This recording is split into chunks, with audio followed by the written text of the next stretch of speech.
Protection কিনেছো? হ্যাঁ, কিনেছি। দেখো আবার গত রাতের মতো নিজের বাড়িতে ফিরে এসো না। না না, বাড়িতে ফেলবো কেন? আমি তো ওয়ালেটে করে নিয়ে এসেছি। তাড়াতাড়ি করো, বাড়িতে আজকে কেউ নেই। এত দেরি বা করছো কেন? বাইকটায় তেল ভরাচ্ছিলাম তোমার বাড়ির সামনে পেট্রোল পাম্পে। আচ্ছা তাড়াতাড়ি এসো। অতঃপর ফোনটা ডিসকানেক্ট করে বিছানার পাশে রেখে সাকিবের পছন্দের ড্রেস পরে নিল মিলি। 3 মাস আগে এক সোশ্যাল সাইটে আলাপ হয় তাদের। সাকিবের ফটোগ্রাফি দেখে মিলি মুগ্ধ হয়েছিল তার প্রতি, আর তাই পেজের ইনবক্সে মেসেজ করে সাকিবের সাথে কথা বলার আগ্রহ প্রকাশ করেছিল মিলি। সাকিবকে নিয়ে নিজের কিছু ছবি তোলাতে চাই সে। সাকিব তাই কথা বলেছিল তার সাথে। প্রথম দিন কথা বলার পরে মিলি জানিয়েছিল সে সাকিবের হার্ট ফ্রেন্ড। প্রথমে যথেষ্ট অবাক হয়েছিল সাকিব, ফ্যান হওয়ার মতো কী এমন করেছিল সে বুঝতে পারছিল না। তবুও মিলির তার প্রতি পাগলামি তাকে আকৃষ্ট করেছিল মিলির প্রতি। সাকিব তাই লোহার ন্যায় মিলি নামক চুম্বকের দিকে আকর্ষিত হচ্ছিল একটু করে। সাকিবের পছন্দের নারী দৃষ্টির মতো হুবহু ছিল মিলি। সাকিবের ফর্সা মেয়ে একেবারেই অপছন্দ ছিল, কারণ ফর্সা মেয়েরা সব বেশ্যা টাইপের হয়। শুধু ফর্সা নয়, সুমুখস্থী মেয়েও তার পছন্দ নয়। আর তাই মডেলের ফটোগ্রাফি করলেও আদেও তাদের ঘৃণার চোখে দেখে। যদিও বা একসময় সাকিবের পছন্দ ছিল ফর্সা লম্বা স্টাইলিশ মেয়ে, তখন সে গুণের আগে দর্শনকেই প্রাধান্য দিত। তাই একটা সময় নিশির সাথে সম্পর্কে জড়িয়েছিল সে। নিশির মোহময়ী রূপে পাগল হয়েছিল সে ভীষণভাবে। নিশিকে ঘিরেই ছিল তার পুরো পৃথিবী, কিন্তু নিশি উচ্চাকাঙ্ক্ষাই ছিল তাদের সম্পর্কের ভাঙনের কারণ। নিশি ছিল একজন পেশাদারী মডেল, সে তার রূপের সম্পূর্ণ ব্যবহার করে সামনে এগোতে চাইত। ফটোগ্রাফার হওয়া সত্ত্বেও সাকিব তা মেনে নিতে পারেনি। ফলে সাকিবের কানে প্রায়ই আসতো বিভিন্ন ধনী ব্যক্তির সাথে নিশি ডেটিংয়ের খবর। মানতে পারত না সাকিব, তাই তাদের সম্পর্কের মধ্যে প্রায়ই অশান্তি লেগে থাকতো। একদিন তো সাকিবকে তার এক হোটেল ম্যানেজার বন্ধু জানিয়েছিল নিশি এক মেগা বাজেট সিনেমায় সুযোগের জন্য প্রযোজকের সাথে রুম শেয়ার করেছিল। তাই সেদিন বাড়ি ফেরার সময় সাকিব এই বিষয়টা নিয়ে নিশির সাথে জিজ্ঞেস করলো। অকপট স্বীকারোক্তিতে সে স্বীকার করে সব। মিথ্যা বলা পছন্দ নয় নিশির। যে কাজ করে সে লজ্জিত নয়, সেই কাজ সে লুকাবে কেন? অতএব সবকিছু স্বীকার করে সাকিবের কাছে ক্ষমা চেয়েছিল নিশি। নিশি তাকে এটাও জানিয়েছিল তার কোনো ইচ্ছাই ছিল না, কাস্টিং কাউসে নাম লেখার কোনো ইচ্ছেই ছিল না, কিন্তু অভিনেত্রী হওয়ার স্বপ্নের কাছে তার শরীর তুচ্ছ মনে হয়েছে। আর তাই নিজের উচ্চাকাঙ্ক্ষা সফল করতে সে নিজের শরীরটা বিলিয়ে দিয়েছিল প্রয়োজনের সামনে, প্রযোজকের সামনে। কারণ সে চায়নি তার থেকে কম প্রভাবশালী এই কাজ করে সুযোগটা কেড়ে নিক তার কাছ থেকে। সে আসলে বিমর্ষ হয়েছিল অডিশনে রিজেক্ট হতে হতে। সত্যি শোনার সাহস ছিল না সেদিন সাকিবের। নিজের ভালোবাসার মানুষকে অন্যের বিছানায় কিভাবে সহ্য করবে সাকিব? নিশি কিভাবে পারলো তার বিশ্বাস নষ্ট করতে? কিভাবে পেরেছিল বিশ্বাসঘাতকতা করতে?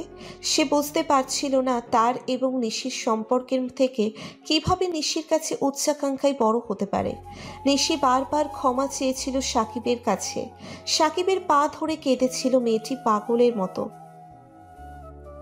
কিন্তু সাকিব বুঝতে চায়নি তার কথাগুলো। কিভাবেই বা বুঝবে? তার কাছে তো কোনো বিশ্বাসঘাতকের কোনো দাম নেই। ভালোবাসার ভাগ যে কাউকে দেওয়া যায় না। ভালোবাসার মানুষটা পুরো অধিকার যে তারই। তাই উত্তেজিত হয়েছিল সেদিন, নিজেকে নিয়ন্ত্রণ করতে পারেনি। তাই নিশির গায়ে হাত তুলেছিল সেদিন, বেল্ট দিয়ে পাগলের মতো মেরেছিল নিশিকে। সেদিন থেকে নিশিরও মনে হতে থাকে সাকিব তার উন্নতির পথে অনেক বড় বাধা। তাই পরের দিনই সে সাকিবকে জানিয়েছিল তাদের সম্পর্ক ভাঙতেই হবে। সেদিন থেকেই ফর্সা সুন্দর নারী তার চোখে বেশ্যার সমান। সে ফর্সা সুন্দর নারী মূর্তির চরম ঘৃণা করে। ঘৃণা হওয়াটাই স্বাভাবিক ছিল, তাই নিজের পছন্দের নারী মূর্তির ক্রাইটেরিয়া পরিবর্তন করে সে তার বন্ধু মহলে প্রায় বলতো, ফর্সা মেয়ে মানে চরিত্রহীনা, বুঝলি? শালীরা নিজের রূপ কাজে লাগিয়ে যা খুশি তা করে বেড়ায়। ফর্সা মানে বেশ্যা। মিলির বাহ্যিক গঠন ছিল নিশির উল্টো। নিশির মতো মোহনীয় রূপ ছিল না তার, বরং তার গায়ের রং শ্যামবর্ণের তুলনায় অনেক বেশি চাপা ছিল। তার শারীরিক গঠনও নিশির মতো ওয়েল মেনটেন ছিল না, বরং ছিল অনেকটা ঢিলে ঢালা। 34 সাইজের কোমরের অধিকারিণী সে। তাই সাকিবের তার প্রতি জন্মেছিল বিশ্বাস। তাই সে নিজেই মিলিকে দিয়েছিল প্রপোজাল। সাকিবের মতো সুদর্শন পুরুষের কাছ থেকে প্রপোজাল পেয়ে ফেরায়নি মিলি। সে বারবারই চাইতো তার প্রেমিক হোক ভীষণ রকম হ্যান্ডসাম, সে তাকে ভীষণ রকম সুখ দিতে পারবে। কারণ তার বিশ্বাস হ্যান্ডসাম ছাড়া তাকে কেউ সুখ এনে দিতে পারবে না। মিলির কাছে প্রেম মানে শরীর সুখটাই বুঝতো। তার মতে শরীর সুখ না হলে সম্পর্ক টেকে না। তার বান্ধবীদেরও বলতো সে। তাই তার এক বান্ধবী রেগে তাকে বলেছিল, হ্যাঁ রে মিলি, তোর মাথায় কি সেক্স ছাড়া আর কিচ্ছু ঢোকে না? সেক্স ছাড়াও ভালোবাসা হয়। শারীরিক সম্পর্কটা হলো ভালোবাসার একটা অংশ মাত্র, কিন্তু সম্পর্ক নয়। যারা এটাকে সম্পর্ক ভাবে তাদের শেষ পরিণতি দেখবার মতন হয়। মিলি হেসে উত্তর দিল, তাহলে শারীরিক সুখ না দিতে পারলে ডিভোর্স হয় কেন? তার সেই বান্ধবী তার এহেন মনোভাব দেখে তার সাথে সম্পর্ক সব ত্যাগ করে চলে যায়। তার মনে হয়েছিল মিলির মানসিক সমস্যা আছে। তার মতে মিলি হয়তোবা তার ভবিষ্যৎ জীবনে বাধা হয়ে দাঁড়াতে পারে। মিলিকে সে অনেকবার বোঝাতে চেয়েছে, কিন্তু মিলি বুঝতে চায় না।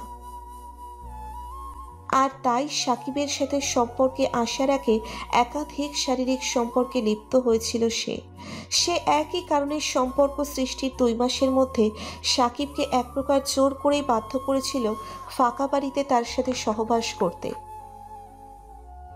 যদিও সাকিব চেয়েছিল তাদের সম্পর্ক সম্পূর্ণ পরিণতি না হওয়া পর্যন্ত সহবাস করবে না, কিন্তু মিলির জেদের কাছে তাকে হার মানতে হয়েছিল। তাই মিলির ইচ্ছেতেই হাজির হতে হলো আর আসতে হলো তার বাড়িতে। বাড়ির কলিং বেল বাজানো মাত্রই সাকিবের পছন্দের ড্রেস পরে দরজা খুলে দিল মিলি। তারপর সাকিবকে কলার ধরে নিচের বেডরুমে নিয়ে যায়। তারপর মিলি সাকিবকে বিছানায় ফেলে জোর করেই ঘাড়ে গলায় কিস করতে থাকে। তারপর সাকিবের গোলাপি ঠোঁটের সাথে ঠোঁট মিলিয়ে দেয়। ধীরে ধীরে তারা এক অজানা সুখের টাচে হারিয়ে যেতে থাকে। সাকিব প্রোটেকশন ব্যবহার করতে চাইলে মিলি বাধা দিল। সহবাসের সময় নিজের সতীত্ব বোঝানোর জন্য মিথ্যে চিৎকার করে মিলি। সাকিব মিলিকে এতটাই ভালোবাসতো যে তাকে তার এত সন্দেহ হয়নি। মিলি পরিবারের সবাই 3 দিনের জন্য বাহিরে গেছে, আর সুদীপ্ত তার পরিবারে বলেছিল সে তার ফটোগ্রাফির একটা প্রজেক্ট নিয়ে বাহিরে যাচ্ছে 3 দিনের জন্য। আর তাই কেউ সন্দেহ করেনি। এই 3 দিন তারা খুব ঘনিষ্ঠ মুহূর্ত কাটিয়েছিল। প্রতিটা মুহূর্তে তারা মেতে উঠেছিল এক অজানা শিহরণে। সাকিবের সাথে শারীরিক উন্মাদনায় প্রতিদিনই মেতে উঠেছিল মিলি। সাকিব যেন তাকে পাগল করে দিয়েছিল। এর আগে কোনো পুরুষ তাকে এতটা তৃপ্তি দিতে পারেনি। যদিও বা সাকিবের পাশাপাশি অনেকের সাথে শারীরিক সম্পর্কে মেতে উঠেছিল সে। অনেকজনকে তো আবার সাকিবের সাথে বেস্ট ফ্রেন্ড, এমনকি দাদা হিসেবেও পরিচয় করিয়ে দিয়েছিল।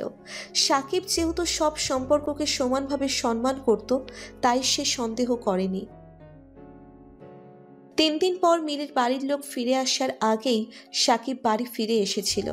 সাকিবকে ছাড়া সে প্রায় পাগল হয়ে যায়।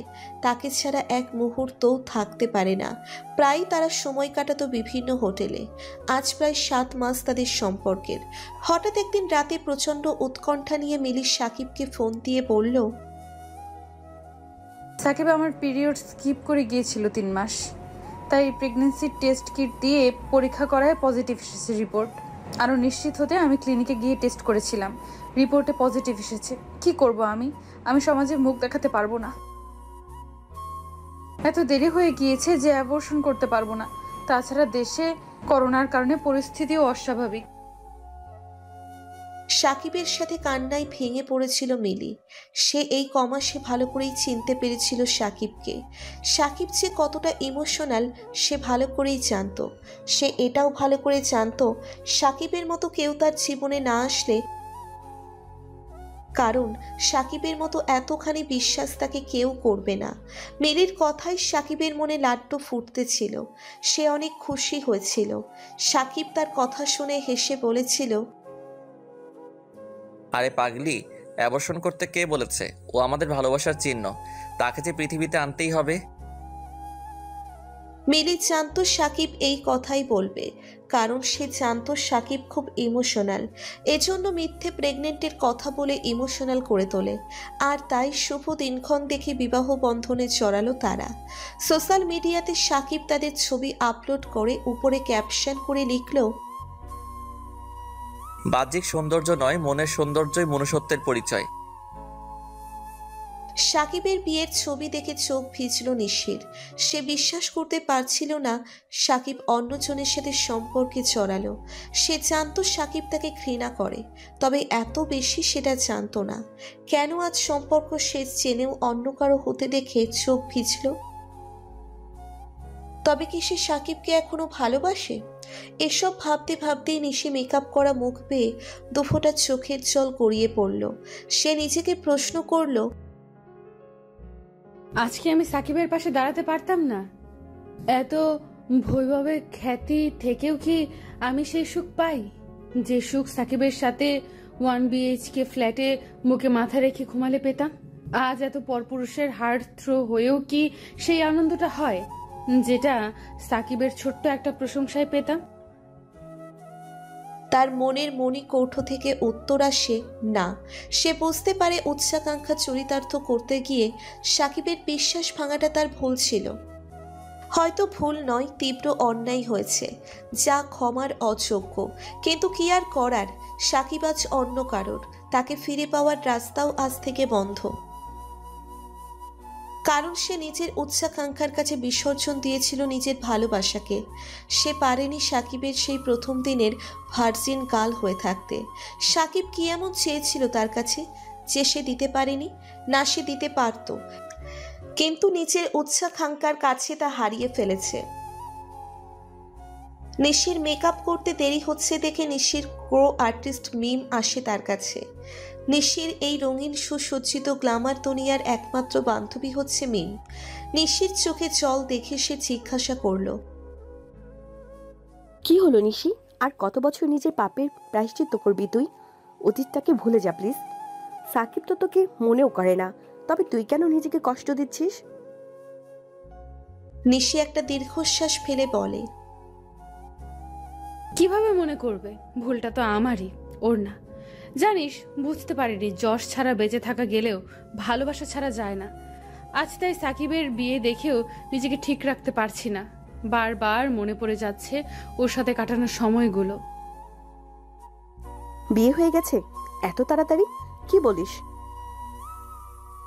নিশি সোশ্যাল মিডিয়া থেকে সাকিবের বিয়ের ছবিটা বের করে মিমের হাতে দিতেই মিম হেসে উঠল। বলতে লাগলো, এই মেয়েকে বিয়ে করার ছিল তো তোকে কি সমস্যা ছিল? এ তো পাক্কা খেলোয়াড়। থাক, আর বললাম না, মুখে গালাগালি আসছে। রমজান মাসে গালাগালি করা ঠিক না। নিশি চোখের জল মুছে অবাক হয়ে মিমের দিকে তাকিয়ে জিজ্ঞেস করলো, মানে? তোর মনে আছে নিশি, আমি আমার কাকার ছেলের গল্প বলেছিলাম যে সুইসাইড করেছিল? হ্যাঁ। এই সে 12 বাত্তারি মেয়ে। দিনের পর দিন ঠকিয়েছে আমার ভাইটাকে। ওর ছেলে চাই, নিত্য নতুন ছেলে, যে ওকে তৃপ্তি দিতে পারবে। শহরের নামী ইন্ডাস্ট্রিজ আফতাব চৌধুরীর একমাত্র মেয়ে ও। কেস করেছিল ওর নামে আত্মহত্যার প্ররোচনা দেওয়ার জন্য, কিন্তু কোনো লাভ হয়নি জানিস।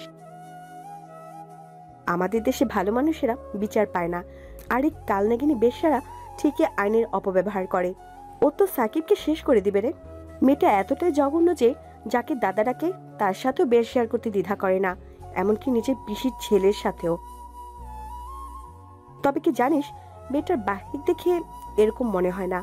সবাই ওকে সতী লক্ষ্মী ভাবে, কিন্তু সমাজ সুন্দরীদের চরিতার্থ ভাবলেও এদের ভাবে না, কারণ এরা নন ভার্জিন হয়ে ভার্জিনের মতো চিৎকার করতে জানে, যা পুরোটাই অভিনয় ছাড়া আর কিছুই নয়। সব কিছুরই তো অ্যাডভান্টেজ আছে, এরা সেটাও ব্যবহার করে। তবে কি জানিস, সাকিবের টাইমলাইনে প্রায়ই দেখতাম সে আমাদের মতো সোকল সুন্দরীদের নিয়ে বাজে মন্তব্য করত আর বলতো আমরা চরিত্রহীনা। কিন্তু ও জানতো না রূপ দিয়ে কখনো চরিত্র বিচার করা যায় না। ও হয়তো জানবেও না ওর পিছনে কত রঙ্গ করে বেড়াবে এই মেয়ে। কি আর করবি, তোর তো কিছুই করার নেই। চল, শর্ট রেডি হয়ে গেছে। নিজের ভালোবাসার মানুষের এহীন পরিণতি দেখে নিজেকে ঠিক রাখতে পারছে না নিশি। সে নিজেকে ক্ষমা করতে পারছে না। তার মনে হচ্ছে সব দোষই তার, কারণ সে যদি সাকিবের বিশ্বাস নিয়ে না খেলতো তো সাকিবের এই ভুল ধারণা আর থাকতো না তার জীবনে অশান্তি, পড়তে হতো না এরকম একটা আশঙ্কায়। আর তাই আজ মনে হচ্ছে সব কিছু ছেড়ে সাকিবের কাছে দৌড়ে ছুটে যায়, তাকে সব খুলে বলি। কিন্তু আফসোস তার, সে অধিকার আর নেই। তবে সব সত্যি জানার পরেও সে কিভাবে চুপ থাকবে? কিন্তু কি করবে সেটাও যে তার জানা নেই। তাই নিজেকে দায়ী করে নিজেকে দোষী ভাবা ছাড়া আর যে কিছুই করার নেই তার হাতে তো কোনো প্রমাণও নেই যা সাকিবের সামনে তুলে ধরে তাকে বাঁচাবে। কান্নাই আজ ভেঙে পড়ল নিশি, তাও চরম আত্মগ্লানিতে। আজ এই নাম যশ তার কাছে বিশ্বের ন্যায় মনে হতে লাগলো।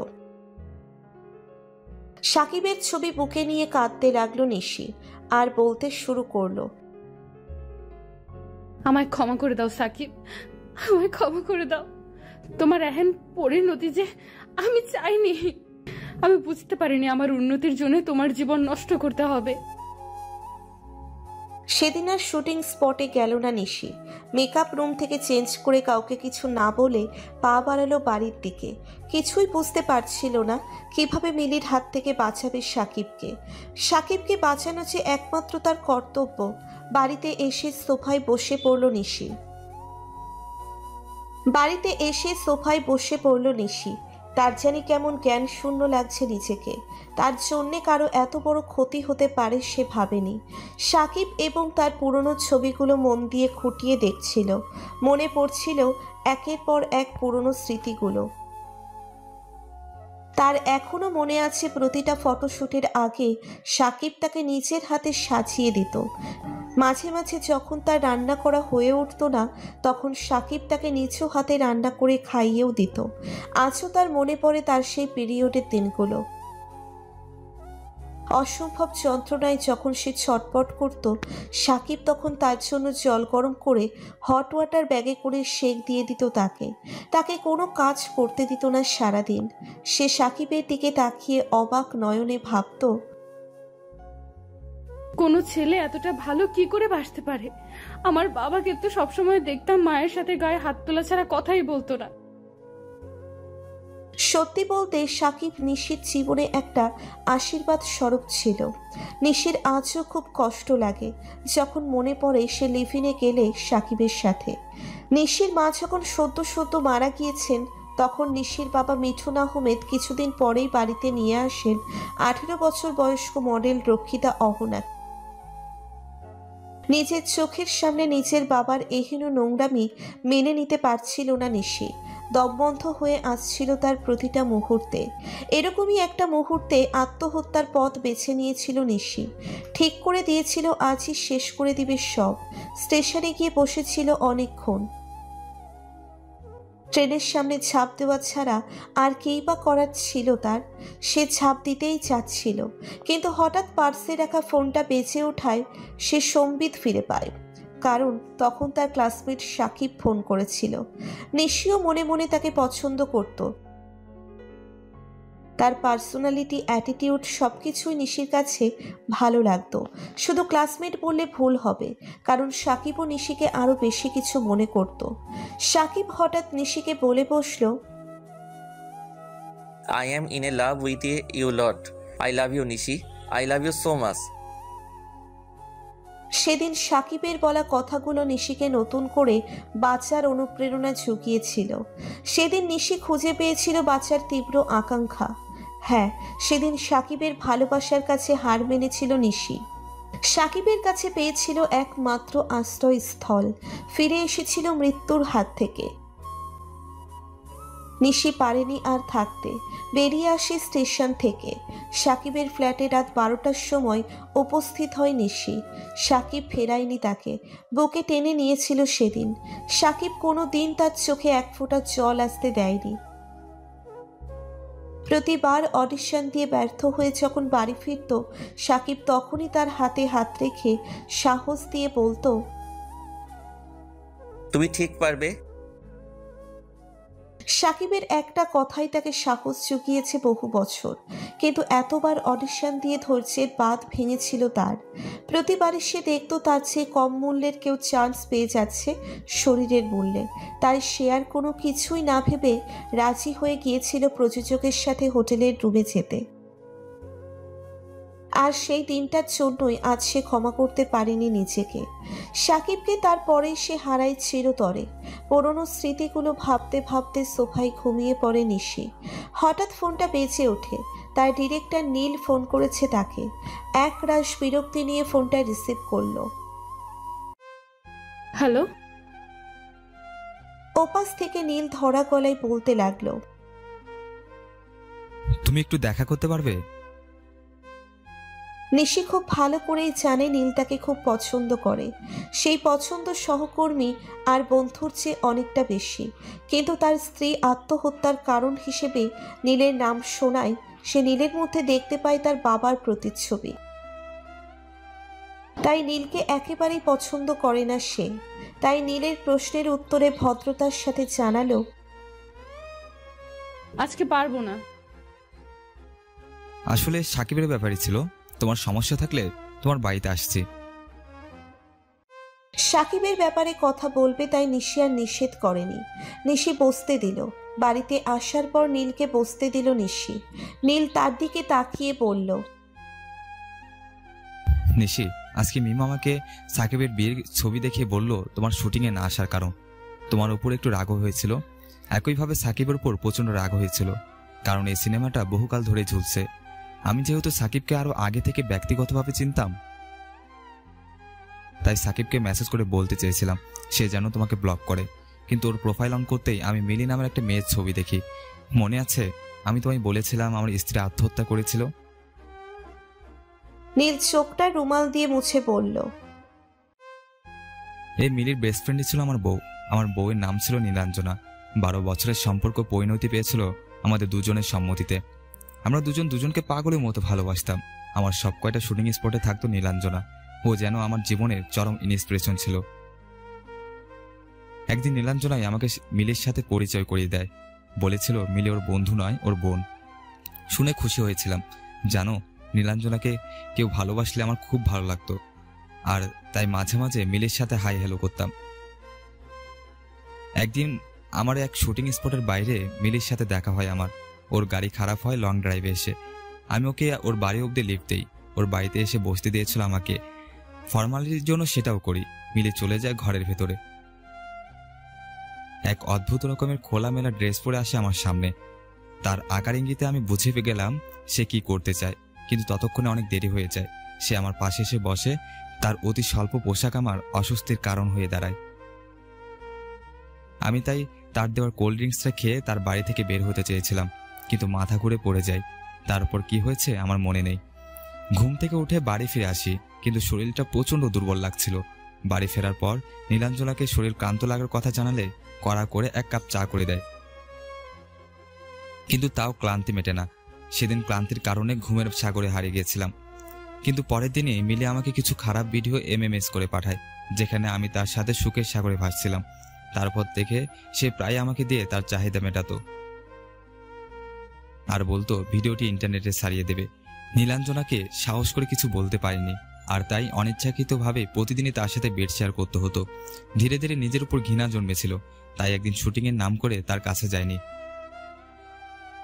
ভেবেছিলাম আমার কোনো দোষ নেই, আমি কেন সহ্য করব, কিন্তু বাড়িতে এসে দেখলাম আমার নীলাঞ্জনা ঘুমের ওষুধ খেয়ে চির শান্তির ঘুমে ঘুমাচ্ছে। সুসাইড নোটে লিখেছিল মিলের সাথে আমার অবৈধ সম্পর্ক নাকি তার মৃত্যুর জন্য দায়ী। প্রিয়জনের আঘাত সহ্য করতে পারেনি আমার নীলাঞ্জনা। মিলের পুলিশের সাথে অবৈধ সম্পর্ক করে জেল থেকে বের হয়ে যায়, কিন্তু আমি ছেলে হওয়ায় তা পারিনি। তবে যদি পুলিশ সিনিয়র মেয়ে হতো তাহলে আমিও চেষ্টা করতাম। বিনা দোষে সব হারালাম আমি। সাকিবও আমাকে ঘৃণা করতে লাগলো, কারণ সে নীলাঞ্জনার খুড়তুতো ভাই হতো। মিলিকে ও চিনত না, কিন্তু আমার চিনত খুব ভালো করে। কান্নায় ভেঙে পড়ল নীল। মিলির সত্যি শুনে হতভম্ব নিশিও। সে বুঝতে পারছিল না এত কিছু কেউ কি করে হতে পারে, কিভাবেই বা কেউ নিজের বেস্ট ফ্রেন্ডের ঘর ভাঙতে পারে। নিশি স্তম্ভিত হয়ে গেল। নীল তাকে বিদায় জানিয়ে চলে গেল। নীল চলে আসার পর নিশি পাপ বোধ বেড়ে গেল আরো কয়েক গুণ। আজ তার কেরিয়ার মনে হচ্ছে গলার ফাঁসির মতো। মনে হচ্ছে সব ছেড়ে কোথাও পালিয়ে যেতে। খুব ইচ্ছে করছে সাকিবকে জড়িয়ে ধরতে, তার বুকে মুখ লুকিয়ে কাঁদতে ইচ্ছে করছে, কিন্তু সাকিবকে যে জড়িয়ে ধরার অধিকার সে হারিয়ে ফেলেছে। আজ অনেকক্ষণ হয়েছে মিলি বাথরুমে দরজা বন্ধ। সাকিবও তাকে বিরক্ত করেনি। মিলির আসল রূপ ধরা পড়েছে সাকিবের সামনে। সাকিব জানতে পেরেছে মিলি তাকে ফাঁসিয়ে বিয়ে করেছে,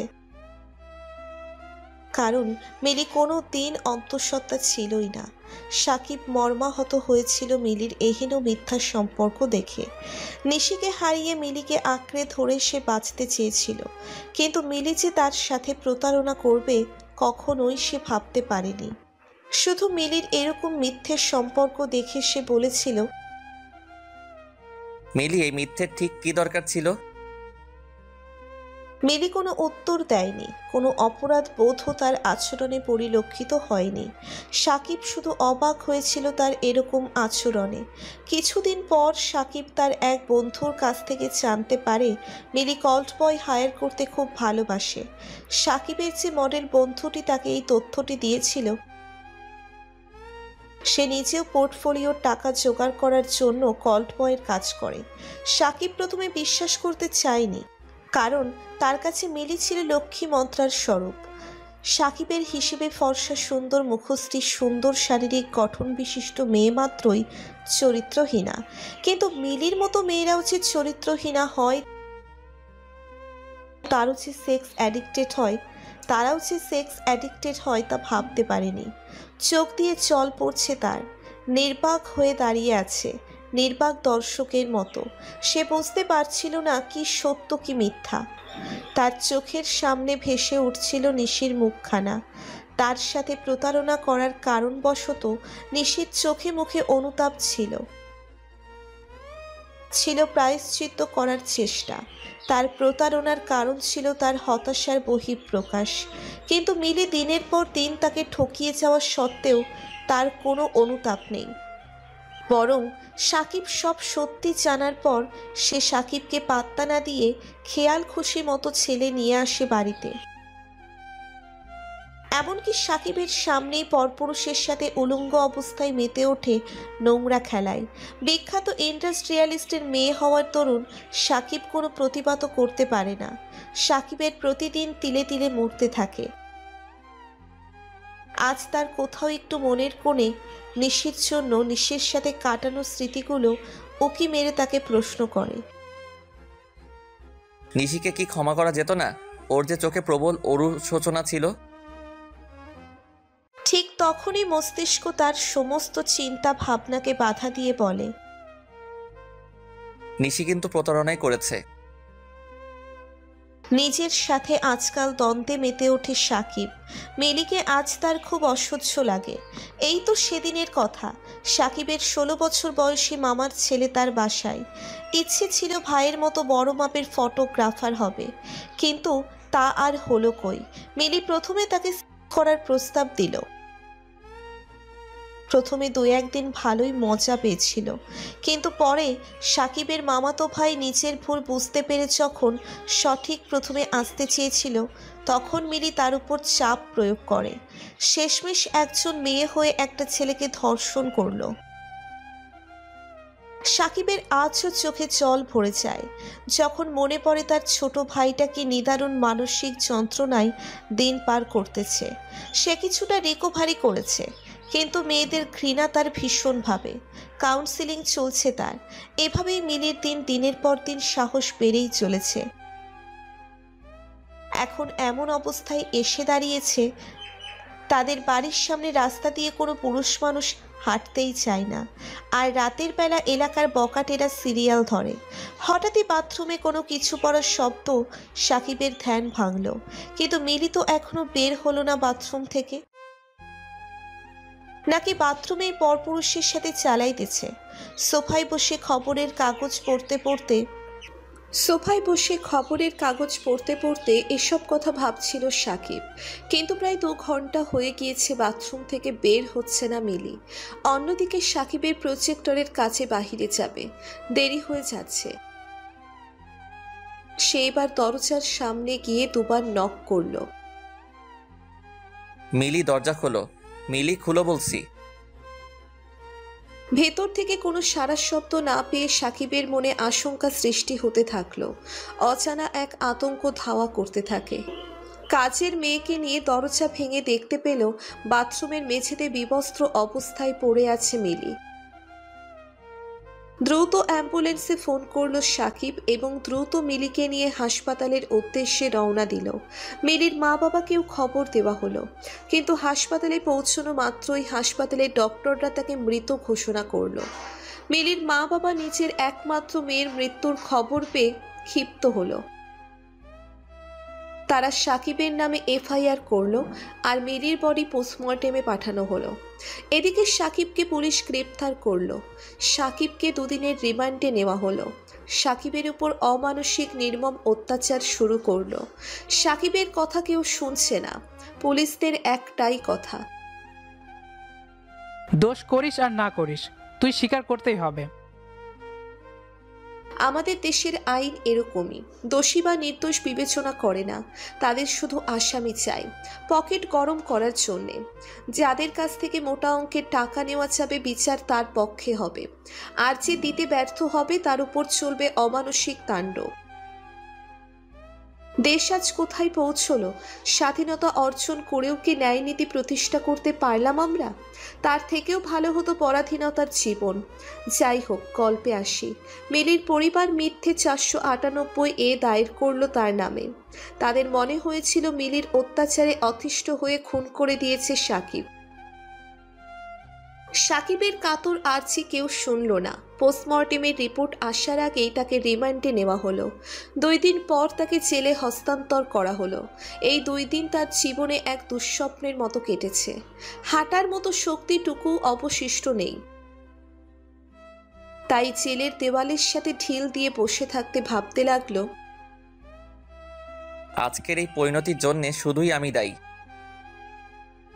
মনে হচ্ছিল লক্ষ্মী মন্ত্রা খোঁজার জন্য চেষ্টা না করে যদি নিশিকে বোঝার চেষ্টা করত, তাকে ক্ষমা করে দিত, তাহলে হয়তো আজকে এই দিন দেখতে হতো না। অন্যরকম জীবন কাটাতে পারত। অকারণে এতখানি অপমানিত হতে হতো না তাকে। মিলি তাকে জীবিত অবস্থাতেও শান্তি দেয়নি, আর মরে গিয়ে তো বাঁচাটাই হারাম করে দিচ্ছে। নিজেই নিজেকে দোষারোপ করছে সাকিব। তার মাথায় একটা কথা বারবার কড়া নাড়ছিল। আনমনে বলতে লাগলো, মা ঠিকই বলতেন, সৌন্দর্য দিয়ে কখনো চরিত্র বিবেচনা করা যায় না। আসলেই তো, চরিত্রের সাথে রূপের কোনো সম্পর্ক নেই। দেখতে সুন্দর হলে যে চরিত্রহীনা, আর দেখতে খারাপ হলে যে চরিত্র ভালো, কিংবা দেখতে ভালো হলে যে চরিত্র খারাপ, অথবা দেখতে খারাপ হলে যে চরিত্র খারাপ, এই ধারণাগুলোই যে বোকা বোকা। কিন্তু এতগুলো প্রশ্নের মধ্যে একটা বিষয় তাকে খুব ভাবাচ্ছে। সেটা হলো মিলি কিভাবে মারা গেল। সে কি সুইসাইড করেছে নাকি হত্যা করা হয়েছে? রহস্যটা কি? তার মাথায় কিছুই ঢুকছে না। সব গুলিয়ে যাচ্ছে। আজ একটা কথাই বড্ড মনে আঘাত হানছে। চরিত্র কখনোই সৌন্দর্য দিয়ে হয় না। মানুষের চরিত্র মানসিকতার উপর নির্ভরশীল। এই সত্যটা বুঝতে খুব দেরি হয়ে গেছে, যার দরুন আজ আমার এই অবস্থা। খুব ইচ্ছে করতেছে আত্মহত্যা করতে, কিন্তু নিজেকে মনোবল দিয়ে দমন করে রাখছি। কারণ আত্মহত্যা মানে নিজের জীবনের কাছে হার মানা। না আমি হার মানবো না, আমি জয়ী হবই। আমাকে ভেঙে পড়লে চলবে না। মিলি আমার জীবনে শুধুই মরীচিকা, আর এই একটা কারণে নিজের জীবন তো আর নষ্ট করতে পারি না। আমি তো জানি আমি নির্দোষ। হয়তো সৃষ্টিকর্তা আমাকে পরীক্ষা করতেছে, কিন্তু কিভাবে নিজেকে নির্দোষ প্রমাণ করব? কিভাবে সবাইকে বোঝাবো আমি কিছুই করিনি? কিভাবে মিলির মুখোশ সবার সামনে তুলে ধরবো?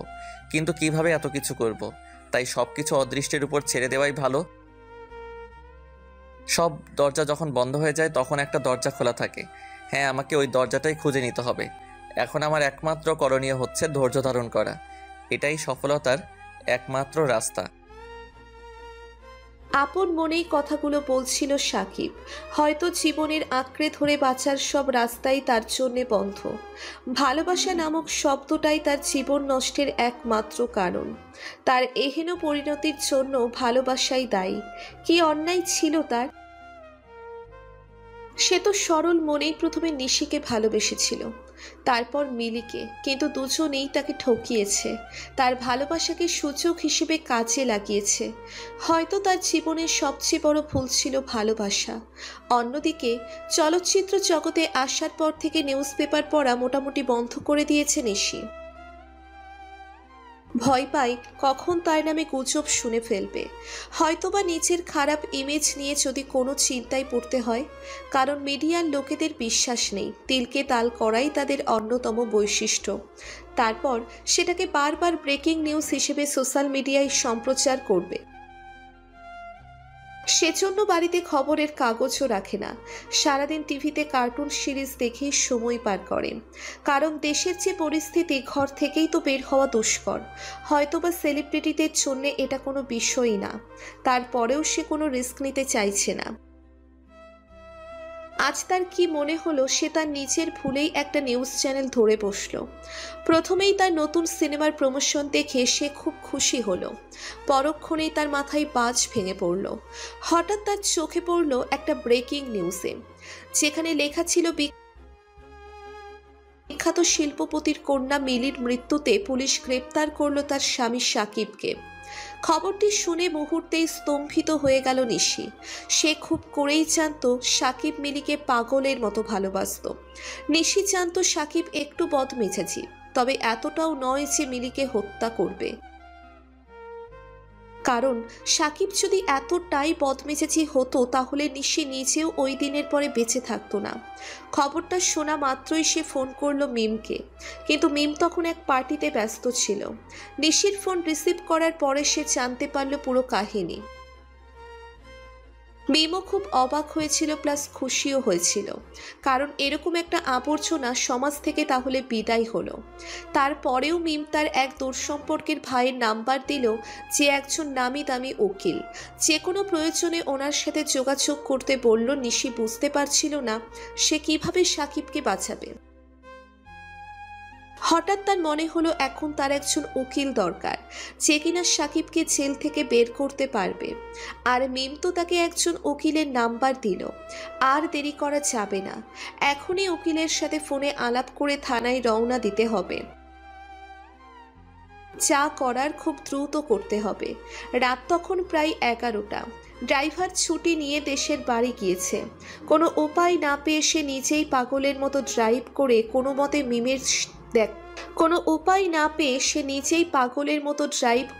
মতে মিমের দেখানো সেই অফিসিয়াল লয়ারের কাছে গেল। নিশি বাড়িতে থাকতেই উকিলের সাথে কথা বলেছিল, তাই আর কোনো সমস্যায় পড়তে হয়নি। উকিলকে সঙ্গে করেই পুলিশ স্টেশনে পৌঁছলো নিশি। এক্ষেত্রে সে আগেই জানতো সাকিব বিয়ে করার পরে কোথায় থাকতো, তাই তেমন একটা সমস্যায় পড়তে হয়নি থানায় যেতে। থানায় গিয়ে নিশি জানতে পারে সাকিবের নামে বেশ কয়েকটা ধারায় এফআইআর করা হয়েছে। পুলিশ ইনচার্জ নিশিকে তারপরেও চেষ্টা করতে বলেছেন। তিনি নিশির অনেক বড় ফ্যান, তাই নিশি নিজেই তার থানায় আসায় তার অবস্থা তো বুঝতেই পারছেন। হয়তোবা তিনি সাকিবকে ছেড়ে দিতেন, কিন্তু প্রশাসনের ভয়ে তার করলেন না। আইনের বিরুদ্ধে তিনি কিছু করতে না পারলেও তিনি জানালেন তিনি নিশির পাশে সর্বত্র থাকবেন। হঠাৎ করে নিশি অস্ফুট স্বরে বলতে লাগলো, ওসি সাহেব, আর কি কোনো রাস্তাই নেই সাকিবকে নির্দোষ প্রমাণ করার? ম্যাম, একটা রাস্তা আছে, সেটা হলো পোস্টমর্টেম রিপোর্ট, যেটা দ্বারা সত্যটা প্রমাণ করতে পারেন। কিন্তু পোস্টমর্টম রিপোর্ট কবে আসবে? আপাতত আরো 3-4 দিন সময় লাগবে। এতদিন সাকিবকে এখানে রাখা যাবে না, যা করার খুব তাড়াতাড়ি করতে হবে। আমি বলি কি, কোনোভাবে জামিনের ব্যবস্থা করা যায় না? আচ্ছা নিশি, আমি বরং জামিনের জন্য কোর্টে আপিল করি, কি বলো? কোর্টে আপিল করে মনে হয় না তেমন একটা লাভ হবে মিস্টার মাহমুদ সাহেব, কারণ খুনের আসামিকে এত সহজে কোর্ট থেকে জামিন দিবে না। আচ্ছা উকিল সাহেব, আমরা তো চেষ্টা করতেই পারি। আপনি অ্যাপিলের ব্যবস্থা করুন ভাইয়া, যত টাকা লাগে আমি দেব। সব কিছু আর টাকা দিয়ে কেনা যায় না নিশি। কিছু কিছু জিনিস যেটা হয়তো একবার হারিয়ে গেলে হাজারবার চেষ্টা করলেও ফিরে পাওয়া যায় না। যাই হোক, আমি টাকার বিনিময়ে কাজ করি না, কারণ টাকা হচ্ছে হাতের ময়লা, এক হাতে আসবে অন্য হাতে খরচ হয়ে যাবে। কিন্তু একটা জিনিস আছে যেটা সারা জীবন মানুষের মনে থেকে যায়, সেটা হলো ভালোবাসা। আর আমি এই ভালোবাসার জন্যই কাজ করি, কারণ এই আইনের মারপ্যাচে পড়ে অনেক মা তার সন্তানকে হারিয়ে ফেলে, কেউ বা তাদের বেঁচে থাকার অবলম্বন হারিয়ে নিঃস্ব হয়ে পড়ে, কেউ হয়তো প্রিয়জনকে হারিয়ে সুইসাইড করতে বাধ্য হয়। আর আমি চাই না কোনো নির্দোষ ব্যক্তি তার প্রিয়জনের কাছ থেকে হারিয়ে যাক। তাই সততা ও নিষ্ঠার সাথে নিজের দায়িত্ব পালন করতে চাই, অসহায় মানুষের পাশে দাঁড়াতে চাই। জীবনের শেষ নিঃশ্বাস অবধি এটাই করব। আচ্ছা ভাইয়া, সরি, আসলে আমার মাথা ঠিক ছিল না। আপনি তো জানেনই আমার উপর দিয়ে কি যাচ্ছে। কিছু মনে করেন না, আপনি আপনার মতো করে করেন প্লিজ। আচ্ছা, আমি আজকে জামিনের জন্য কোর্টে আপিল করতেছি। তার আগে সাকিবকে কিছু জিজ্ঞেস করার আছে। তুমি কি আমার সাথে তার কাছে যাবে? আচ্ছা ঠিক আছে, আপনি যান, কিন্তু আমার বিষয়ে কিচ্ছু বলবেন না, কারণ আমি চাই না আমার এই মুখ নিয়ে তার সামনে যেতে, কারণ তার এই অবস্থার জন্য আমিই দায়ী। আচ্ছা ওসি সাহেব, আপনি আমার সাথে চলুন জেল কাস্টাডিতে। আর নিশি, তুমি বাড়ি চলে যাও, আমি তোমাকে ফোনে সব জানিয়ে দেব। সেদিন রাতে নিশি বাড়ি ঠিকই ফিরে এসেছিল, কিন্তু প্রতিটা মুহূর্ত তার কাছে ফাঁসির মতো মনে হচ্ছিল। অতিবাহিত সময়ের সাথে নিশির পাপ বোধ বেড়ে যাচ্ছিল কয়েকশো গুণ। সব কিছুর জন্য কেবল নিজেকেই দোষী করছিল, নিজেকে খুব বড় মাপের অপরাধী মনে হচ্ছিল। আয়নার সামনে দাঁড়াতেই তার বিবেক এসে দাঁড়ালো তার সামনে।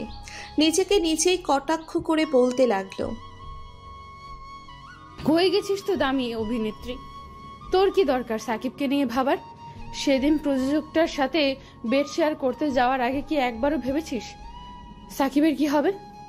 ভেবেছিলিস কি তোকে অন্ধের মতো যে বিশ্বাস করে তার কতখানি কষ্ট হবে? ভাবিসনি তো? তাহলে আজ কেন ভাবছিস? মরতে দে তাকে। নিজে নামি দামি অভিনেত্রী হয়ে ঘুরে বেড়া, কিন্তু ক্ষমা করতে পারবি তো নিজেকে?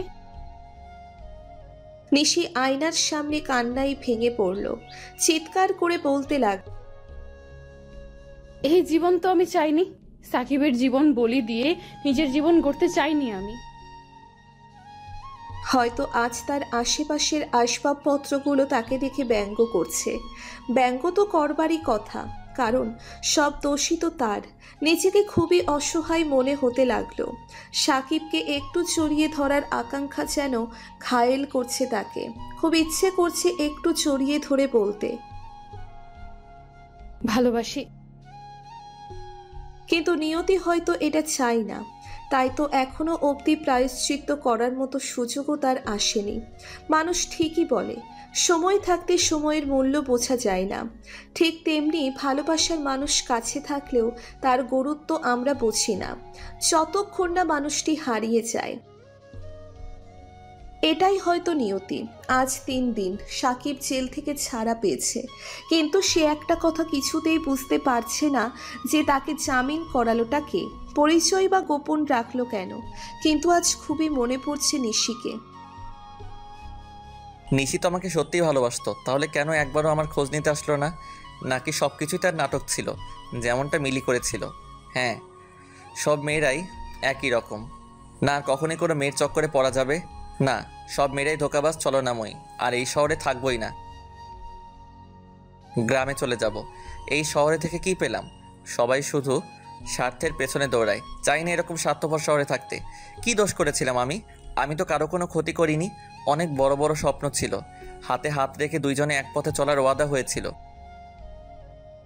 কিন্তু সে ভালোবাসাটা আজ বদলে গেছে। সামান্য অভিনেতা হওয়ার জন্য নিজেকে বিলিয়ে দিল। শুধু বদলাতে পারিনি আমি, এত বড় বড় স্মৃতি বানিয়ে ছোট করে চলে গেল ছলনাময়ীটা। আজ মনে হয় দুইজনের মাঝে কিছুই ছিল না। তার দেওয়া কষ্টগুলো ভুলতে মিলির মতো শ্যামবর্ণের মেয়ের সাথে সম্পর্ক করেছিলাম, কিন্তু সেও একজন বেশ্যার থেকে কম ছিল না। হয়তো ভালোবাসাটাই আমার জীবনে বড় ভুল। আর কখনোই কাউকে ভালোবাসবো না। সব কিছু থেকে মুভ অন করে ফিরে আসতে হবে। হ্যাঁ, সব কিছুই নতুন করে শুরু করব। আর কারো মিথ্যা মায়ায় জড়াবো না। আজকেই এই শহরটা ছেড়ে চলে যাব। এরকম হাজারো ধিক্কারে ফেটে পড়ল সাকিব, আর নিচের জামা কাপড় গুছিয়ে নিয়েই বাস স্টেশনের দিকে হাঁটা ধরল। পুরো দমে হাঁটতেছে, কিন্তু শ্যাওলা হাইওয়েতে আসা মাত্রই এমন কিছু দেখতে পেলেও যা দেখে আর নিজেকে ঠিক রাখতে পারল না। হয়তো আর বাড়ি ফেরাই হবে না। আজকেই হয়তো পৃথিবীর মায়া ত্যাগ করে ওপারে পাড়ি জমাতে হবে। এই জগৎ সংসার খুবই নিষ্ঠুর, কারো সুখ কেউ সহ্য করতে পারে না। সাকিব নিশির হাত ধরে অনবরত কেঁদেই চলেছে। আজ যেন তার কান্নাই থামছে না। তার একটা ভুল ধারণার জন্য আজ তার জীবন থেকে নিশিকে হারিয়ে ফেলতে বসেছে। হয়তো আর কখনোই নিশি ঘুমানোর আগে জড়িয়ে ধরবে না, রাগ করলে জোর করে কিস করবে না, হয়তো জ্যোৎস্না রাতে হাতে হাত রেখে হাঁটার জন্য আর বায়না ধরবে না, হয়তোবা কেউ আর ফুচকার দোকানে ঝাল খাইয়ে কিস করার বাহানা খুঁজবে না। কেউই হয়তো আর বলবে না জান ভালোবাসি, লাভ ইউ পাগল। কেউই হয়তো বলবে না খুব ক্ষুধা পেয়েছে, একটু পাপ্পি দাও না। কেউ জেদ ধরবে না একই প্লেটে ভাত খাওয়ার জন্য, কারণ হারিয়ে যাওয়া স্মৃতি একদিনের হলেও তা কাদায় সারা জীবন। নিশি হয়তো আমার জীবনে পরীক্ষা স্বরূপ এসেছিল, কিন্তু আমি সেই পরীক্ষায় ফেল করেছি। আমি অপরাধী। হ্যাঁ, আমি অপরাধী। আমার কারণে একটা নিষ্পাপ মেয়ে, যে কিনা আমাকে খুব ভালোবাসতো, সে আজ প্রতিটা মুহূর্তে মৃত্যুর সাথে লড়াই করছে শুধুমাত্র আমাকে বাঁচাতে গিয়ে। আপনারা ভাবতেছেন সেদিন কি এমন হয়েছিল যার জন্য নিশির এই অবস্থা? তাহলে চলুন অতীত থেকে ঘুরে আসি। সেদিন নিশির শুটিং থেকে বাড়ি ফেরার পথে গাড়ি খারাপ হয়ে যায়, যার কারণে গাড়ি থেকে বের হয়। কিন্তু বের হওয়া মাত্রই যা দেখলো, নিজের চোখে যেন বিশ্বাসই করতে পারতেছে না। কারণ কয়েকজন মাস্তান টাইপের লোক সাকিবের দিকে বন্দুক তাক করে দাঁড়িয়ে আছে, আর তাদের পেছনেই দাঁড়িয়ে আছে শহরের নামি দামি ইন্ডাস্ট্রিয়ালিস্ট আফতাব চৌধুরী। নিশি যেন বাকরুদ্ধ হয়ে পড়েছে, কথা বলার ভাষা হারিয়ে ফেলেছে। এদিকে সাকিব বিশ্বাসই করতে পারছে না যে আফতাব চৌধুরী এতটা নিচে নেমে যাবে, নিজের মেয়ের দোষ তার উপর চাপাবে। হয়তো আজ তাকে মৃত্যুর স্বাদ গ্রহণ করতে হবে। হঠাৎ বন্দুক চলার শব্দে সাকিব ভয়ে চোখ বন্ধ করে ফেলে, কিন্তু না, তার তো কোনো জায়গায় গুলি লাগেনি। তবে কি সে ভুল আওয়াজ শুনেছে? কিন্তু চোখ খোলা মাত্রই তার দুনিয়া অন্ধকার হয়ে আসছিল, কারণ নিশি নিজের জীবন দিয়ে সাকিবের জীবন বাঁচিয়ে দিয়েছে। হ্যাঁ, সেদিন নিশি তার ভালোবাসার মর্যাদা রেখেছে নিজের জীবন দিয়ে। নিশি তার ভুলের প্রায়শ্চিত্ত করেছে। নিশির পুরো জামা রক্তে লাল হয়ে আছে। নিশি মাটিতে ঢলে পড়তেছে। সাকিব যেন পাগলের মতো হয়ে গিয়েছে। সে এক প্রকার দৌড়ে নিশিকে নিচের কোলে নিয়ে নেয়। নিশি, তুমি এটা কেন করলে? নিশি, আমার জন্য নিজের এত বড় ক্ষতি কেন করলে? নিশি, তোমার কিছু হয়ে গেলে আমি বাঁচবো না। নিশি, সাকিব, আমাকে মাফ করে দাও। আমি হয়তো আর বাঁচবো না। এত ভুল করেছি, এবার অন্তত প্রায়শ্চিত্ত করার সুযোগ দাও। না, তোমার কিছু হবে না।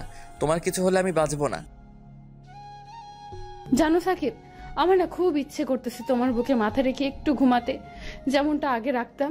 জানো, আমি সেদিন নিজের ইচ্ছেতে যাইনি হোটেলে।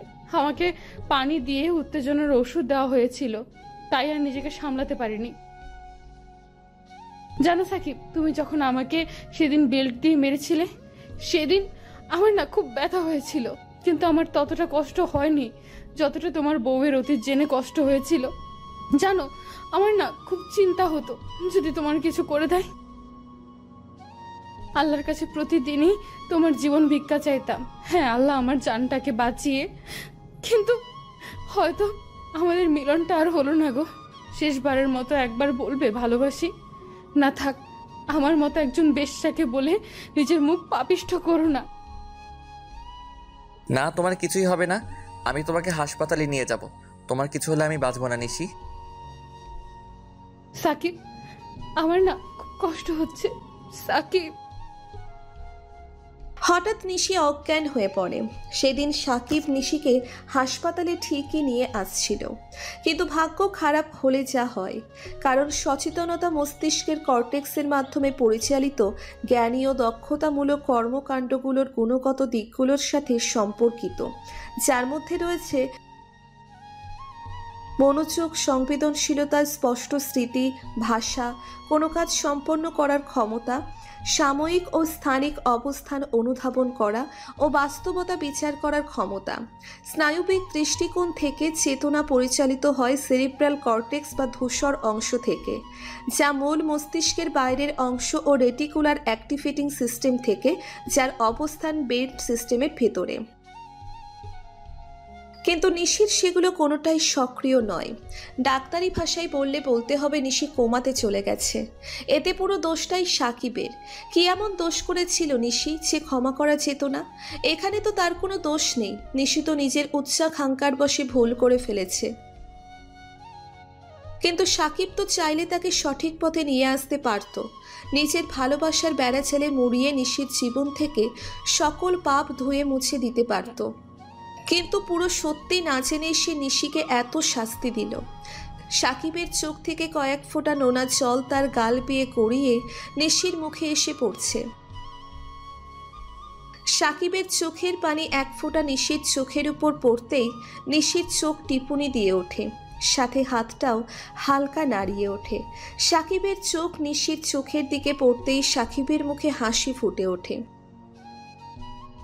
এই পাগলি, তুমি তোমার চোখটা মাত্রই নড়ালে, তাই না? তার মানে তুমি আমার কথা শুনতে পাচ্ছ, তাই না? কি হলো, কথা বলছো না কেন? আমি জানি তো তুমি আমার কান্না একদমই সহ্য করতে পারো না, তাই তো সেদিন আমার জন্য নিজের জীবন বলি দিতে বসেছিলে। আর এখন চোখের ইশারা করে আমাকে কান্না করতে বারণ করছো, তাই না পাগলি? তুমি একবার সুস্থ হও, আমি আর তোমাকে কষ্ট দিব না। পৃথিবীর সেরা বর হয়ে দেখিয়ে দিব। ডাক্তার, ডাক্তার কোথায় আপনারা? প্লিজ তাড়াতাড়ি আসুন ডাক্তার। সাকিবের চিল্লা চিল্লিতে সকলে কেবিনের মধ্যে প্রবেশ করে। কি হয়েছে? এমন উত্তেজিত হচ্ছেন কেন? দেখুন না, আমার পাগলিটা একবার চোখ নাড়ানোর পরে আর নাড়াচ্ছে না। আপনি প্লিজ উত্তেজিত হবেন না, আমাদের দেখতে দিন। ডাক্তার নিশিকে দেখার পর, হাউ ইজ পসিবল? মানে আপনি কি বলতে চাইতেছেন ডাক্তার? আমার 36 বছর ক্যারিয়ারে এই প্রথম এমন আজব ঘটনা। নিশি এর নার্ভ ধীরে ধীরে সজাগ হয়ে উঠছে, কারণ সকল আশঙ্কা অমূলত প্রমাণ করে সে জেগে উঠেছে। হাইথোপারমিয়ার কারণে তার মস্তিষ্কের রক্ত চলাচল বন্ধ হয়ে গেলেও তার মস্তিষ্কের কোনো প্রকার ক্ষতিগ্রস্ত হয়নি। আমরা এর থেকে এখন ভালো কিছু আশা করতে পারি। মিস্টার সাকিব, আপনি বাইরে যান প্লিজ, আমরা শেষ চেষ্টাটুকু করি।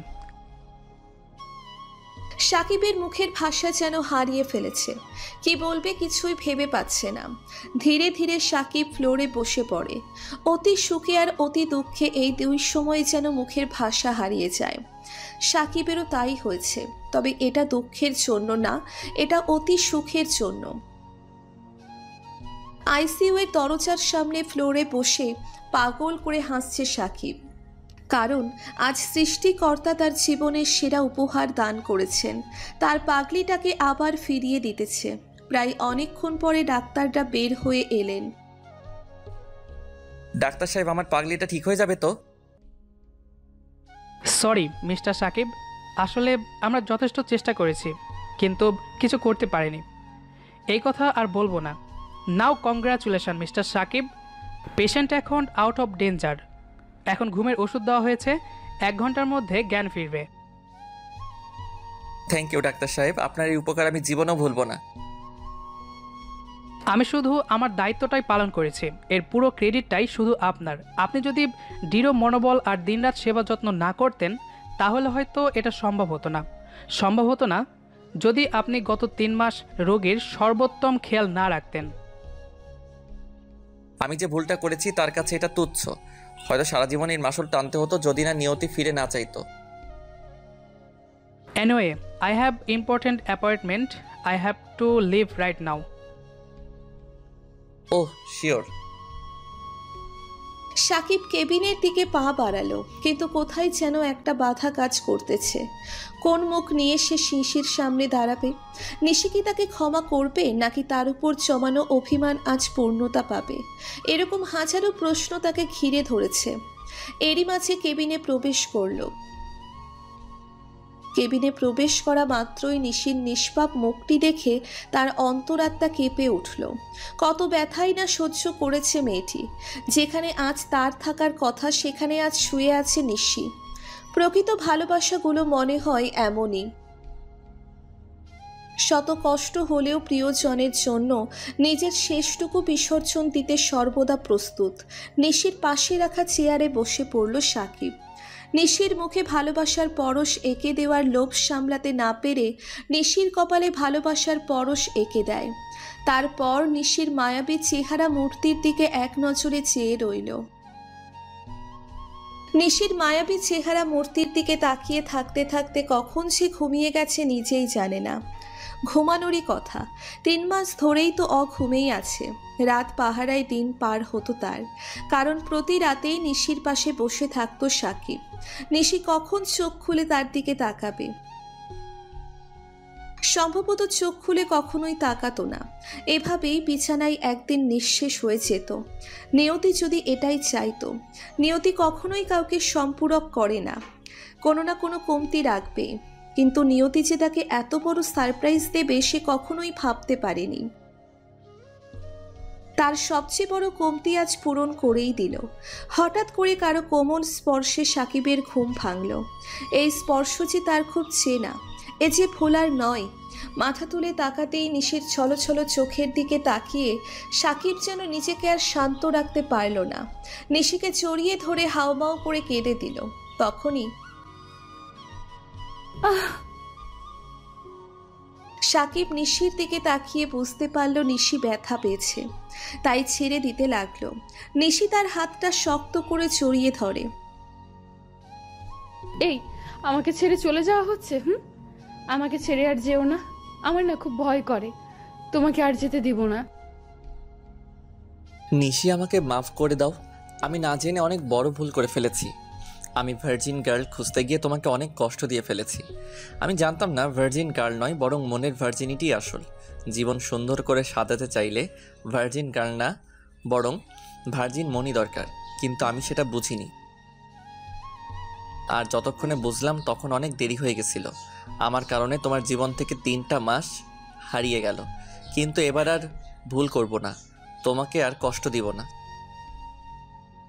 এসব বলতে বলতে সাকিব এবার উচ্চস্বরেই কান্না করে দিল। এ যে তার সুখের কান্না। আজ রাগ, অনুরাগ, মান, অভিমান সব যেন চোখের জল হয়ে বের হয়ে যাচ্ছে। চোখের পানি যে বাদ মানছেই না। পুরুষদের নাকি কাঁদতে নেই, কিন্তু তার তো কান্নাই থামছে না। আজকেও কি এসব নিয়ে ভাবতেছো? যাও, তোমার সাথে কথা নাই। কি হয়েছে? আমার জানটা বুঝি রাগ করেছে? আচ্ছা বলো, কি করলে তোমার রাগ ভাঙবে? না থাক, লাগবে না আমার। নিশির মিষ্টি ঠোঁটের ছোঁয়ায় সাকিবের শরীরে যেন এক নতুন অনুভূতি জাগ্রত হতে লাগলো। তারা একে অপরকে রাক্ষসের মতো কিস করেই যাচ্ছে। এমন সময় ডাক্তার কেবিনে প্রবেশ করেন। ডাক্তারকে দেখে দুজনেই হকচকিয়ে ওঠে। অন্যদিকে ডাক্তারও কিছুটা অপ্রস্তুত হয়ে পড়েন। তিনিও কিছুটা স্বাভাবিক হয়ে বলতে লাগলেন,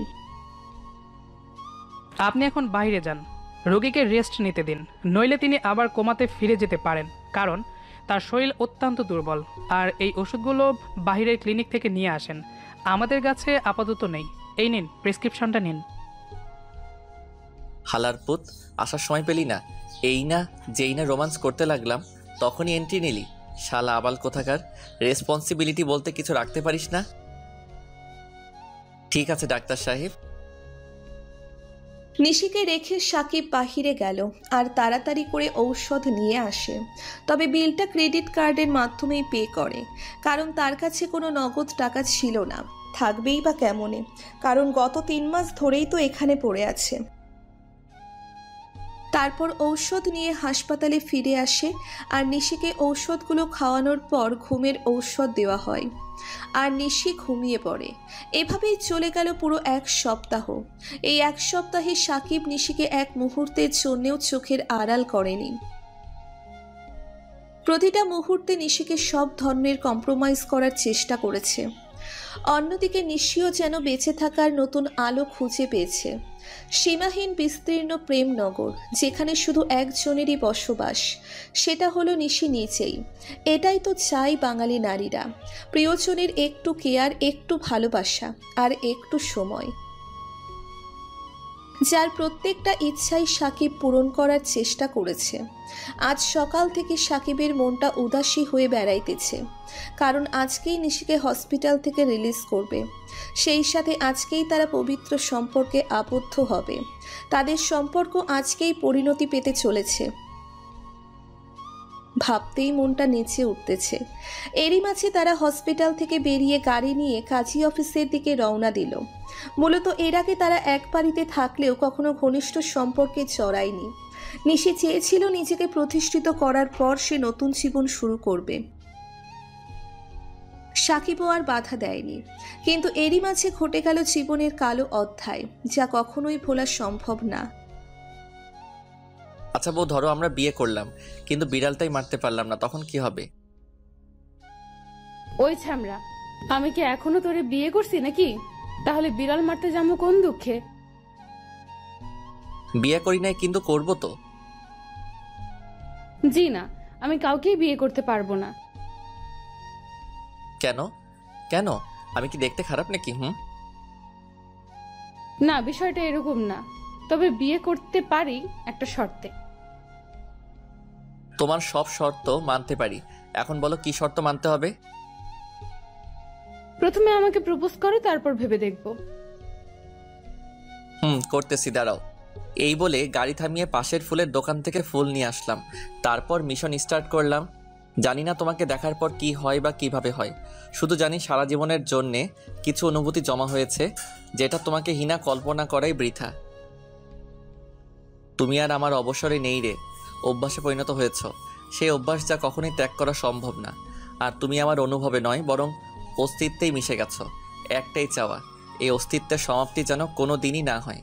তোমাকে সত্যি ভালোবেসে ফেলেছি, অনেক বেশি ভালোবেসে ফেলেছি। I love you Nishi, I love you so much.